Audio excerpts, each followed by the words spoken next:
Muito boa tarde.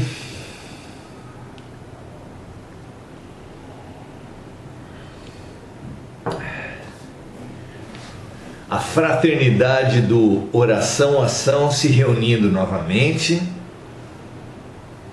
É com muita alegria que a gente mantém esse grupo, que a gente vê essas pessoas irmanadas estarem se congregando aos finais de tarde, no que era conhecido antigamente e ainda hoje como a hora do Ângelus, às 6 horas da tarde.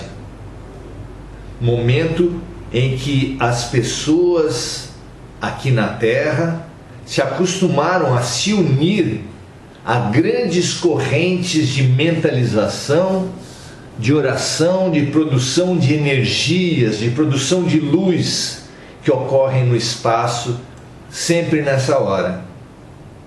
Correntes ligadas à Mãe Maria de Nazaré e suas extensas legiões de guardiões, de ajudantes, de servidoras e servidores. É com muita alegria que a gente se junta, como um grupo aqui na Terra, se junta a esse luminoso grupo do céu. Porque religião, na origem, é religação.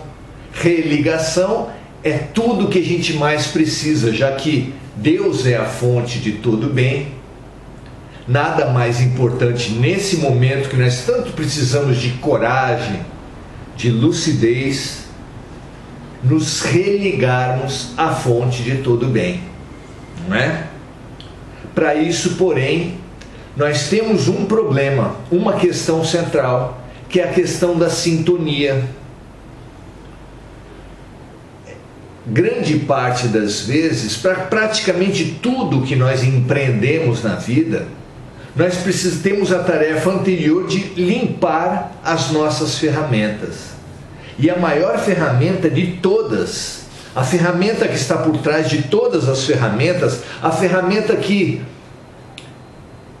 é universal para a solução de todos os nossos problemas, é a nossa mente, compreendida pela nossa razão e a nossa emoção. A nossa mente é a ferramenta universal, fundamental para resolver todos os problemas.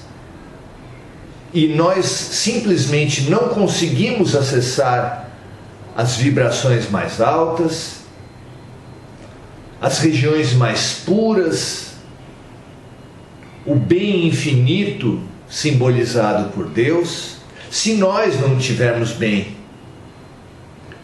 Então, para todos os empreendimentos humanos, para tudo que quer que você vá fazer, você precisa se perguntar: como eu estou hoje? Antes de mergulhar o pincel na tinta, precisamos ver se ele não está sujo. Antes de cozinhar, precisamos ver se as nossas panelas estão limpas. Não é verdade? Antes de varrer a casa, precisamos ver se as nossas vassouras estão limpas. Então, antes de qualquer empreendimento, antes de tomar qualquer decisão, antes de fazer qualquer coisa, precisamos perguntar: como eu estou hoje? Dar uma olhada, dar uma refletida. Refletir é fundamental. Agir sem refletir é nos apequenarmos, nos animalizarmos. E nessa revisão, nessa limpeza interior, há uma ferramenta fundamental que é a ferramenta que nós vamos ver hoje. Hoje nós vamos falar, na sequência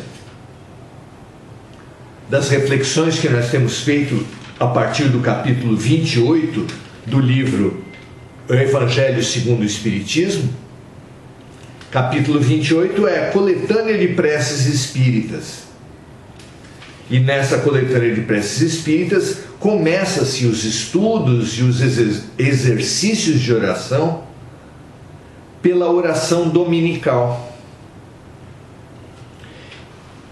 Aqui Kardec faz um prefácio, faz uma introdução e depois nos leva a refletir sobre o Pai Nosso, a oração dominical, parte por parte. Nós aqui já vimos 4 partes dela. A última foi: o pão nosso de cada dia nos dai hoje. E agora nos cabe essa reflexão preciosa sobre a nossa revisão e sobre a nossa limpeza. O perdão. Chegou o momento de nós conversarmos sobre o perdão, que na oração dominical, nós sabemos, é ensinado assim por Jesus: perdoai as nossas dívidas, como nós as perdoamos àqueles que nos são devedores.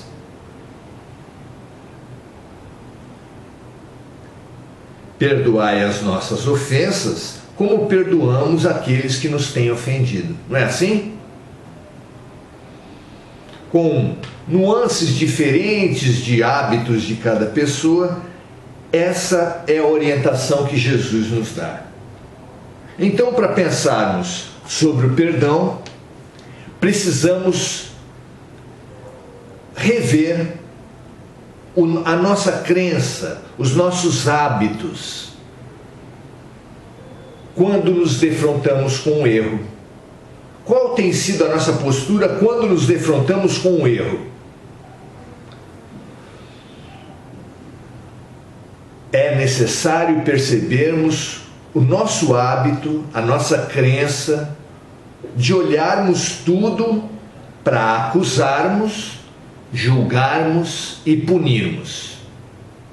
Não é à toa que nós temos as instituições policiais, acusatórias, julgadoras e carcerárias. Não é à toa que essas instituições estão lá fora. Elas estão lá fora porque estão aqui dentro. Não é só a polícia, o promotor, o juiz e o carcereiro que trabalham conjuntamente nessa lógica, nesse paradigma da punição. Nós também trabalhamos assim. Nós criamos filhos assim, nós organizamos instituições educacionais assim, o trabalho é feito dessa forma. Nós, quando vemos um acidente de trânsito, já perguntamos quem é o culpado. Quando um casal está brigando ou se separou, nós perguntamos quem é o culpado. Para tudo na vida, nós usamos esse paradigma da acusação, julgamento e punição.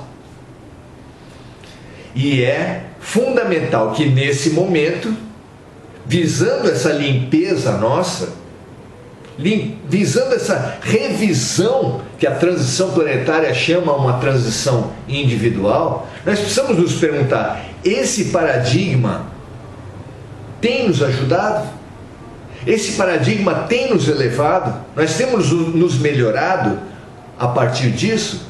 Olhemos o lá fora, que é sempre mais fácil olhar as instituições do mundo. Você acha que a penitenciária melhora as pessoas?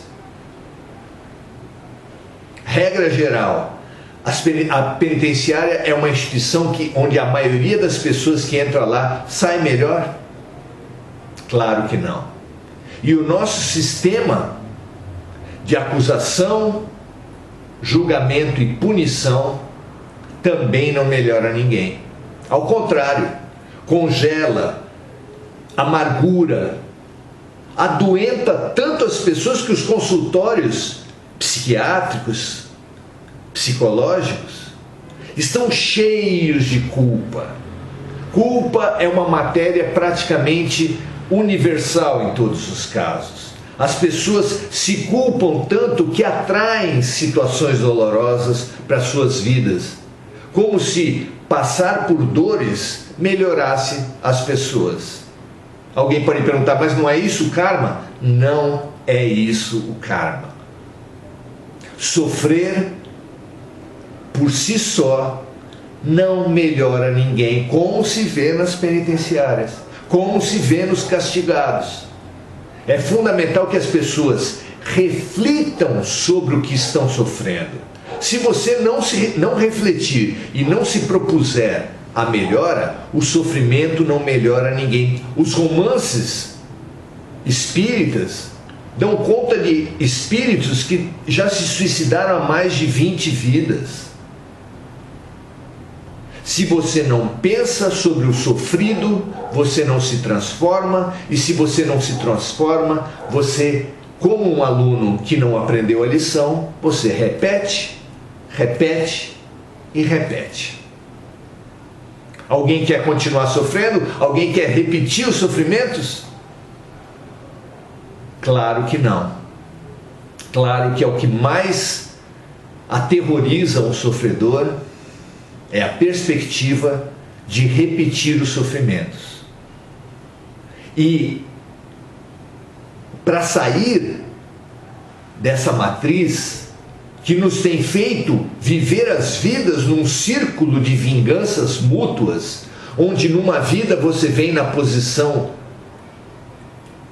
de vingador, mas inocula tanta mágoa no outro que na outra vida ele vem como vingador, invertendo as posições e fazendo com que nós desenvolvamos tanta mágoa que na outra vida nós voltamos como vingadores, um se vingando sobre o outro, como aquelas famílias do Nordeste, onde eu matava o seu tio, porque o seu tio matou o meu avô, que por sua vez matou o seu bisavô, e não se vê perspectiva de melhora. Ou como os conflitos entre judeus e palestinos, onde um manda um homem-bomba em represália ao míssil que o outro mandou, e já estão assim há milênios, sem que se veja uma perspectiva de solução.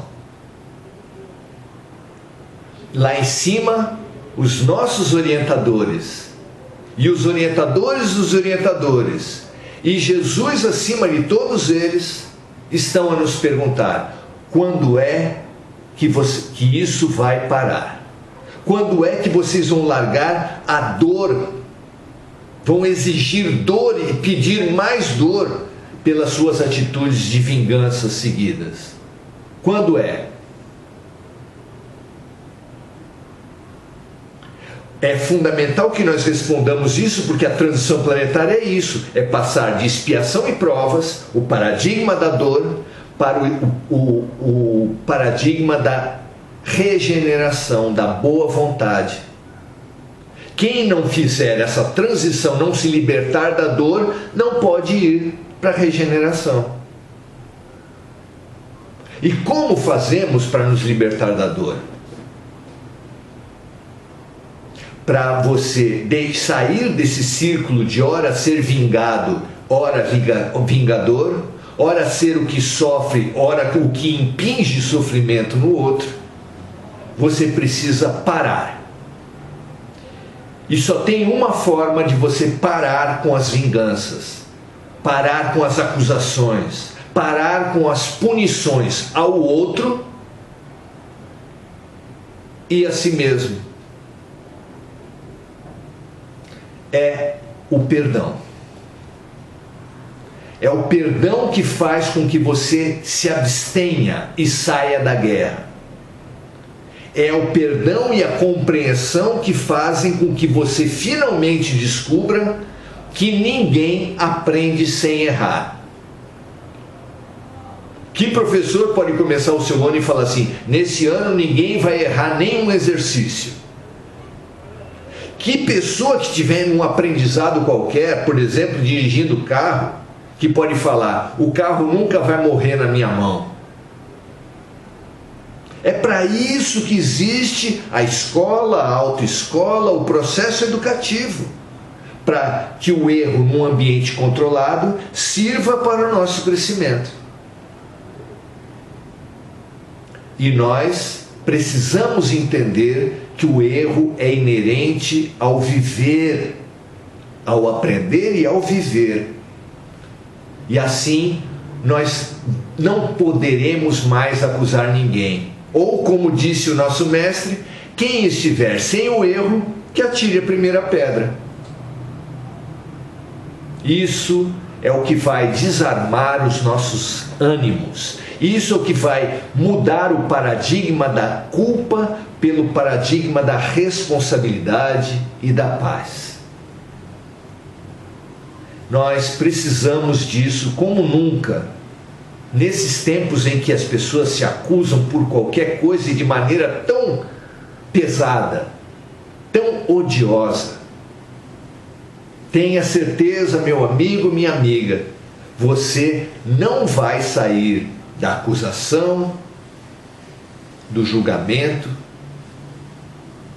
e da punição se você não superar essa maneira da culpa de ver, esses óculos de culpa de ver a todos e a si mesmo.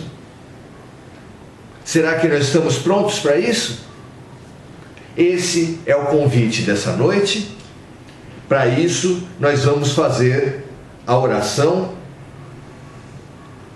a reflexão que Kardec fez a partir do trecho: perdoai as nossas dívidas como nós as perdoamos àqueles que nos devem, perdoai nossas ofensas como nós perdoamos àqueles que nos ofenderam.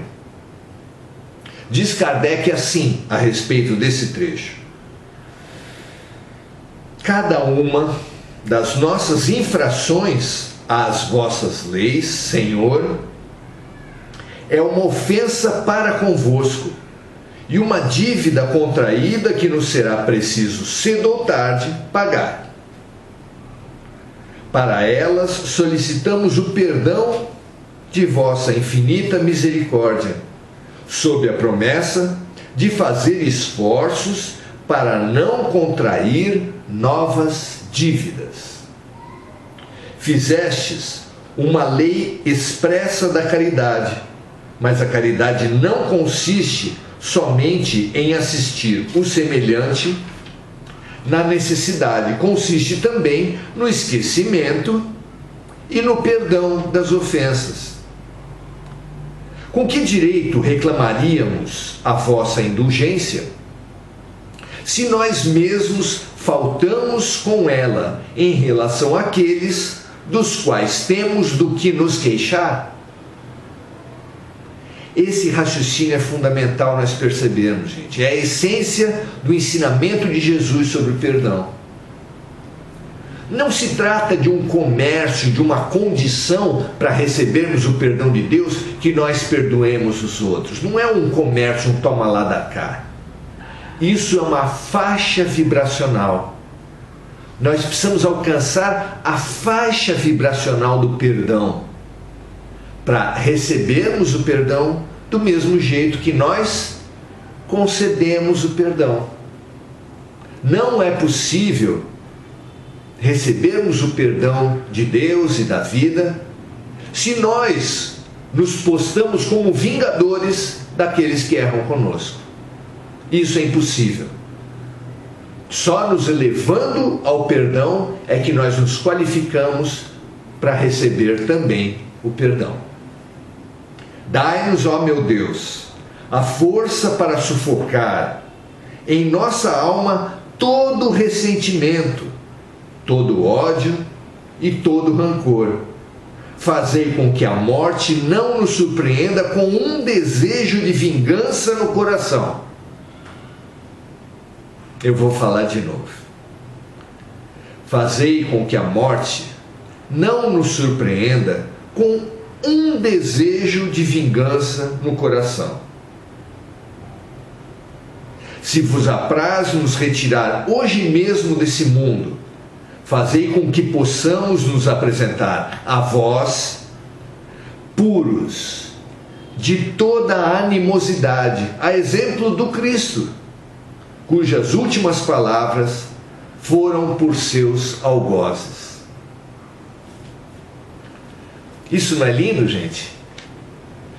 A maior injustiça, o maior erro da história foi aquele cometido contra o ser mais puro que já esteve na terra, Jesus Cristo. Contra ele, os seus irmãos não o compreenderam.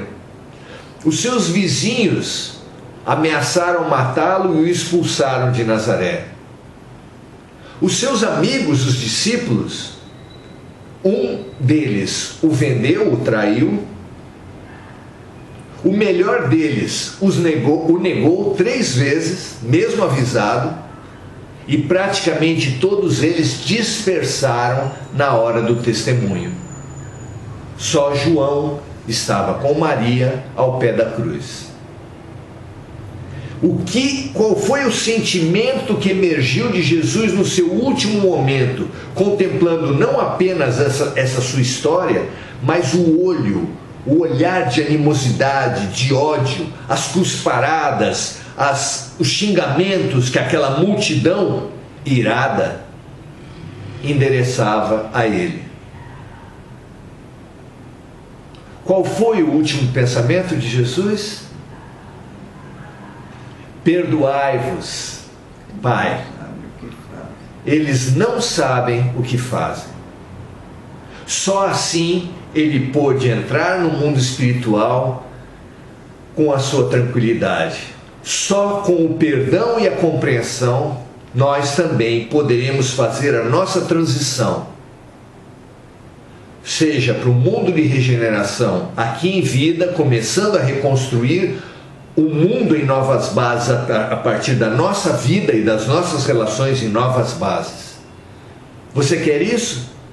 Você quer se regenerar? Você quer se transformar? A receita do sublime médico das almas é: perdoe.